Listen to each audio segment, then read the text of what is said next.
Сәлеметсіңдер ме балалар? Бүгін біздер екінші сыныптың математика сабағын өтетін боламыз. Жетінші сабақ, бірінші және жетінші тапсырмаларды қарастыратын боламыз. Сабағымыздың тақырыбы жақшалы және жақшасыз өрнектер. Бүгінгі сабақта сен жақшалы және жақшасыз өрнектегі амалдарды орындауды үйренесің. Бірінші тапсырманы қарайық.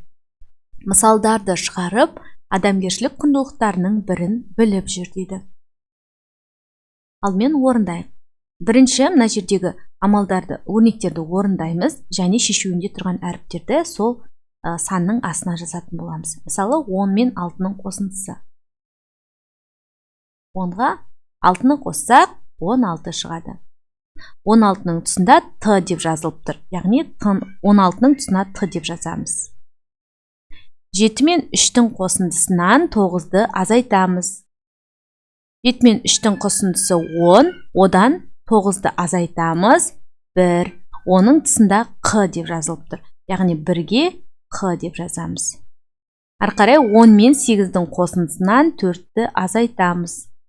10-ға 8-ді қосамыз, 18, одан 4-ті азайтамыз. Сонда 14 шығады. 14-тің тұсына Е деп жазамыз. 18-ден 2-ні азайтамыз, одан 6-ны азайтамыз дейді. 18-ден 2-ні азайтсақ, 16 қалады. 16-дан 6-ны азайтамыз, 10. Бұл жердегі өрнектің тұсында Р әрпі тұр, яғни 10-ның қасына Р саламыз. Келесі 16-дан 10-ды азайтамыз. Онда 6 қалады.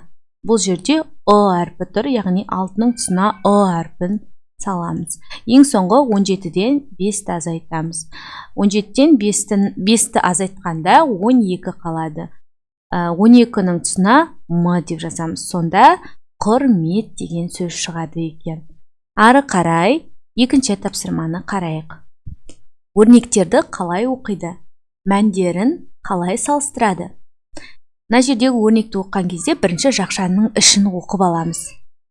Оқыған кезде 16 мен 2 сандарының айырмасына 3-ті қосамыз деп оқимыз. 16 мен 2-ның айырмасына 3-ті қосамыз. Өйткені бұл жерде жақшалы өрнекте ең бірінші жақшаның іші орындалады. Содан кейін барып екінші қосу амалы орындалады. Ендеше бұл өрнекті орындап көрейік. Мысалы, 16-дан 2-ні азайтамыз, қосамыз 3-ті. 16-дан 2-ні азайтқан кезде 14 қалады. 14-ге 3-ті қосамыз. Сонда бұл жерде өрнектің мәні 17-ге тең. Келесі жағдай. 16-дан азайтамыз, 2 мен 3-дің қосындысын деп оқимыз. 16-дан 2 мен 3 сандарының қосындысын азайтамыз. Бұл жерде де бірінші жақшаның іші орындалады. Яғни 2-ге 3-ті қосып аламыз. Содан кейін барып ол шыққан санды 16-дан азайтамыз. Ендеше орындап көрейік. 16 азайту 2 мен 3-дің қосындысы. 16 азайту былай жазамыз. 2-ге 3-ті қосқан кезде 5 шығады. 16-дан 5-ті азайтамыз. 11 шығады. Міне біздер жақшалы өрнектерді шештік. Яғни есімізге сақтаймыз. Жақшаның іші амалдарды орындаған кезде ең бірінші жақшаның іші орындалады. Ары қарай үшінші тапсырманы қарайық. Үшінші тапсырмада амалдардың орындалу ретін анықта. Өрнектерді оқы, мәндерін тап дейді. Міне үлгі беріліп тұр бізге. Үлгіде 10-нан азайтамыз, 5 пен 1-дің қосындысын деп. Яғни бірінші жақшаның іші орындалады. 5-ке 1-ді қосамыз, одан кейін шыққан санды 10-нан азайтамыз. Енді біздер осыған қарап отырып, осы үлгіге астындағы өрнектерді орындауымыз керек. Ендеше қарайық. 50 мен 20-ның қосындысынан азайтамыз 60-ты. Бұл жерде бірінші жақшаның іші орындалады, яғни 50-ге 20-ны қосамыз. Одан кейін шыққан санды 60-тан азайтамыз. 50-ге 20-ны қосамыз. 70. 70-тен 60-ты азайтамыз. Онда 10 шығады. Енді келесі өрнекті қарайық. 9-дан азайтамыз 10 мен 3-тің айырмасын. 10 мен 3-тің айырмасын 9-дан азайтамыз. Яғни жақшаның іші бірінші орында алады. Бірінші 10-нан 3-ті азайтып аламыз. Шыққан санды 9-дан азайтамыз. Ары қарай шығарайық. Міне 9-ды осылай жазамыз, өзгертпейміз. Азайту амалын солай жазамыз. Енді жақшаның ішін орындаймыз. Мына жерде 10-нан 3-ті азайтамыз. 10-нан 3-ті азайтқанда 7 қалады. 9-дан 7-ні азайтқанда 2. Ары қарай орындайық. Десін. 10-нан азайтамыз 8 мен 1-дің қосындысын.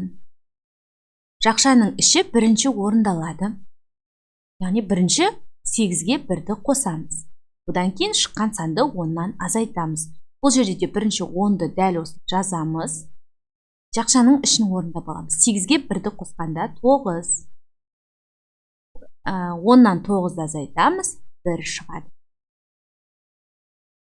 Енді келесі 17-ден азайтамыз 4 пен 1-дің қосындысын. 4 пен 3-тің қосындысын. Так. Бұл жерде де бірінші жақшаның іші орындалады. 4-ке 3-ті қосамыз. Бірінші шыққан санды 17-ден азайтамыз. 17-ні осылай жазамыз. Азайтамыз. 4-ке 3-ті қосамыз. 7. 17-ден 7-ні азайтамыз. 10 қалады. Түсінікті болды ғой, балалар, тағы да қайталамыз. Жақшасы бар өрнектер орындаған кезде осындай. Бірінші жақшаның ішін міндетті түрде бірінші орындаймыз. Одан кейін барып амалдарды ретімен орындаймыз. Ары қарай 4-ші тапсырма. Мына жердегі дөңгелек сопақша белгі беріліп тұр, сопақша белгі. Соның орнына тиісті амал таңбасын қой дейді. Яғни ол қосу болуы мүмкін, немесе азайту болуы мүмкін. Соны қойып шығуымыз керек. Мысалы, 5-ке 3-ті қоссақ 8 шығады. 8-ден 2-ні азайтсақ 6 шығады. Яғни бұл жерде ол дұрыс емес деген. Енді мына жерге азайту амалын қойып қарайық. 5-тен 3-ті азайтамыз. 5-тен 3-ті азайтқанда неше болады? 2 болады. Одан кейін 2-ге 4 болу үшін 2-ні қосамыз. Сонда бізде мынадай өрнек шығады. Мына қарап, мына жерге жазайық номер 4. Так, сонда мынадай өрнек шығады. 5 азайту 3 қосу 2. 5-тен 3-ті азайту 2 қосамыз. Біздің мына өрнегіміз шықты. Енді келесін орындайық. Бұл жерде қараңыздар, мына жерге азайту қойып қарайық. 7-тен 2-ні азайтамыз, 5 шығады. Ал 0 шығу үшін 5-тен 5-ті азайтуымыз керек. Сонда бізде мынадай өрнек шықты. 7-ден азайтамыз 2-ні, 7-тен 2-ні азайтқанда 5 қалады. Одан азайтамыз 5-ті, 5-тен 5-ті азайтамыз 0 қалады. Келесі, мына жерде өрнек шығу үшін 10-ға бірінші 1-ді қосып қарайық. 10-ға 1-ді қоссақ 11 шығады. Ал 11-ден кері 1-ді азайтсақ 10 қалады. Сонда бізде мынадай өрнек шығады. 10 қосу 1, азайту 1. Тағы да есептейік. 10-ға 1-ді қоссақ 11, 11-ден 1-ді азайтсақ 10 қалады. Келесін есептеп қарайық. Мына жерге азайтуды қойып қарайық. 10-нан 7-ні азайтамыз 3. 10-нан 7-ні азайтамыз 3. 3-ке 6-ны қосайық 9 шығады. Мына бізде мынадай өрнек шығады. 10 азайту 7, 10-нан 7-ні азайтқанда 3 қалады. Оған 6-ны қосамыз. Яғни 3-ке 6-ны қоссақ 9 шығады. Біздің мына өрнегіміз шықты. Ары қарай 5-ші тапсырманы қарайық. Есеп беріліп тұр. Диқаншылардың құрметіне арналған концертке 15 қыз және одан 4-еуі кем ұл қатысты. Концертке неше ұл қатысты дейді. Бұл 5-ші тапсырма.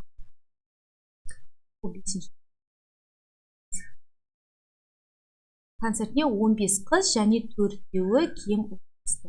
Берілген жазайық.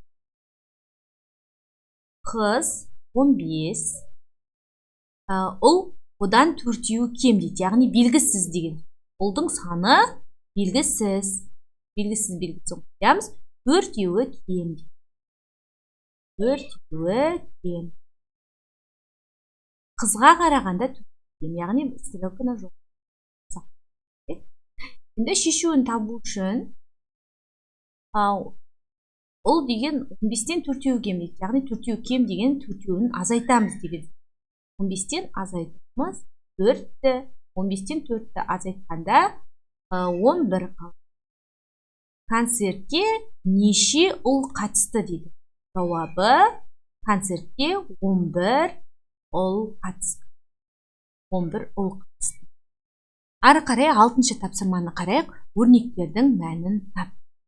Өрнектерді дұрыс оқимыз. 9 бен 5-тің айырмасын 8-ден азайтамыз. Бірінші жақшаның іші орындалады, яғни 9-дан 5-ті бірінші азайтып аламыз, содан кейін барып 8-ді азайтамыз.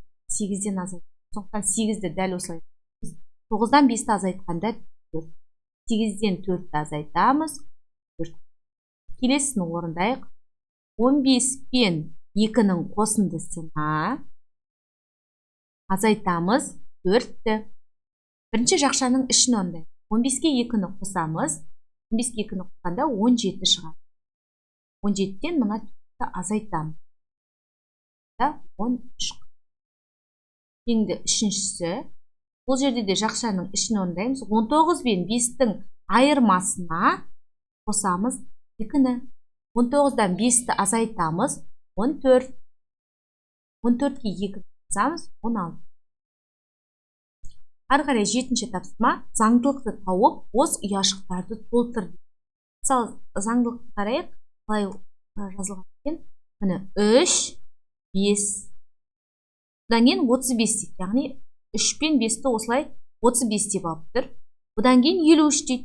Яғни 5 пен 3-тің екеуінің орнын ауыстырып жазып тұр. Бұдан кейін 33 дейді. Яғни бірлігін 2 рет қайталап жазып тұр. Бұдан кейін 55 дейді. Ондығын, яғни алдындағы санды қайталап жазып. Енді келесіні орындап қояйық. 3-тен кейін 5 тұр, иә? 3 пен 5-тің арасында қанша бар? 2 бар. Так, оны ретке алмаймыз. Келесі 4 пен 9 тұр. 4 пен 9 тұр, яғни мына жерге біздер 49 деген санды жазамыз. Енді келесі 53, яғни орын ауыстырып жазған. Соңында біз 49, енді орын ауыстырып 94 деп жазамыз. 94 жазамыз. Енді соңында тұрған 3-ті 2 рет жазған, яғни соңында тұрған 4-ті 2 рет жазамыз. 44 болады. Бұдан кейін алдында тұрған 9-ды 2 рет жазамыз. 9. Мына жерде 75 санын жазып тұр, яғни бірінші 7, одан кейін 5 тұр деген. 75. Енді орын ауыстырып жазамыз. 57. Енді соңында тұрған 7-ні 2 рет жазамыз. 77. Және алдында тұрған 5-ті 2 рет жазамыз. 55. Біздер заңдылықты анық. Сонымен балалар, бүгінгі біздің сабағымыз аяқталды. Көңіл қойып тыңдағандарыңызға көп-көп рахмет. Келесі сабақта кездескенше сау болыңыздар.